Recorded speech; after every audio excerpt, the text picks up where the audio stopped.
फैलाव बसुमतारीनि दिनैनि जे गोसोखांथि सारादु रायजोआरि भाबै जितु फालिनाय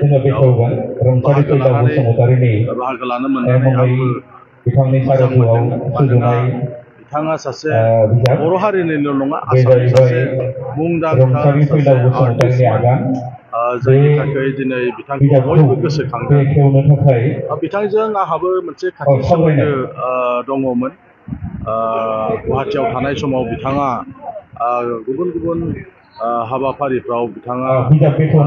आंनावबो फैयोमोन हांख्रायोमोन गुवाहाटियाव थानाय जितु रिलिफ केम्प बेफोराव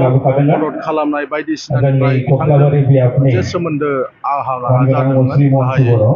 आरो बिनि उनाव उननि समफ्राव बिथाङा जोंजों खाथि सोमोन्दो लानानै जोंनि इउपिपिएल पार्टिनिबो सासे मददगिरि हिसाबै बिथाङा खामानि मावदोंमोन जायनि थाखाय बिथांनि जिथु अबदान बेखौ जों बावनो हाया बिथाङा बर'नि गुबुन गुबुन बिथिङाव जेरै मेथाइ रोजाबनाय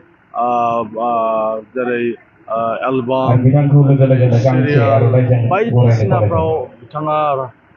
रल लानानै सासे आर्टिस्ट हिसाबै बिथाङा गावखौ गायसननो हादोंमोन सासे बेबायदि मोजां सासे आर्टिस्टखौनो जों खोमानानै लानो गोनां जाबाय हरखाबै जोंनि थाखाय खहा न'खरजों लोगोसे जोंनि समाज जोंनि हारिनि खहा होननानै आं बुंनो सानो आरो जोंनि बर' समाजल' नङा आसामनि रायजो राजाफ्रा बिथांखौ गोसोखांदों बेहरबारि आउटपस्टआव जे मोजां मोनसे रल लादोंमोन दा बेनि थाखाय बिथाङा जेब्लायबो गोसोखांजाबाय थागोन आसामनि रायजो राजाफोर जिहेतु बिथाङा माबा मोनसे बिमुं होनांगौ होननानै सानो नामा बेखौ कालचारेल जे डिपार्टमेन्ट बे डिपार्टमेन्टआ निस्सय नायगोन होननानै आङो सानो आरो जोंनि मानगोनां चिफ बिथाङाबो दिनैनि बे सारादुआव बाहागो लानो फैगासिनो दङ बे मेटारखौ कालचारेल डिपार्टमेन्टआनो निस्सय नायगोन होननानै आं सानो